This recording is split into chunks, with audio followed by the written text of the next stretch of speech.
Sem Urška Lesjak, dijakinja 5. letnika poklicno-tehniškega izobraževanja. Letos me čaka tudi matura. Pred 2 letoma pa sem z zaključnim izpitom pridobila naziv pek, kar me zelo veseli in sem na to tudi zelo ponosna. Za poklic peka sem se odločila, saj me že od nekdaj veseli delo z rokami in pripravljanje hrane. Navdušuje me, kako lahko iz osnovnih sestavin, kot so moka, voda in kvas, pridobimo nekaj tako dobrega, kot je kruh. Najraje pripravljam različne vrste štručk, kot so pletene makove ali sezamove, od kruha pa najraje delam ajdo kruh z orehi. Po mojem mnenju mora vsak dober pek biti natančen, potrpežljiv, vztrajen, predvsem pa odgovoren. Pri teoriji se učimo o sestavinah, pripravi in tudi higieni, pri praktičnem delu pa se učimo o izdelavi izdelkov in pridobivanju konkretnih izkušenj. Najbolj sem ponosna na svoj uspeh na mednarodnem tekmovanju v Rigi, kjer sem osvojila odlično 1. mesto.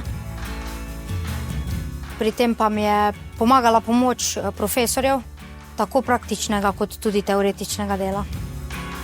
Po koncu šolanja se vidim zaposlena v pekarni, čez čas oziroma gledam na dolgi rok, pa se vidim tudi z samostojnim podjetjem. Sem Mateja Gimpel, sem učiteljica praktičnega pouka, poučujem peke.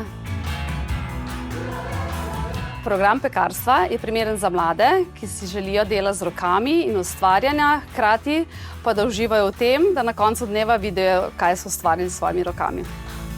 Po zaključku šolanja se naši dijaki lahko zaposlijo v pekarnah, slaščičarnah ali večjih živilskih obratih, lahko se tudi dodatno izobražujejo, nadgrajujejo svoje znanje ali se kasneje odločijo za podjetniško pot in odprejo lastno dejavnost.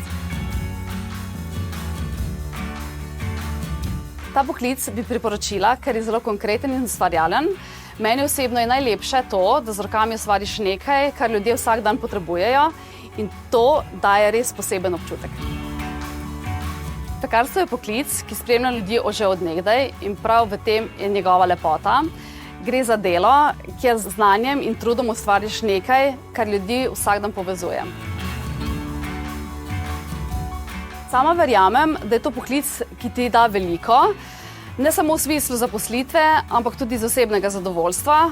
Mladim bi rekla takole, če vas veseli ustvarjanje in delo z rokami, si dovolite razmisliti o tej poti.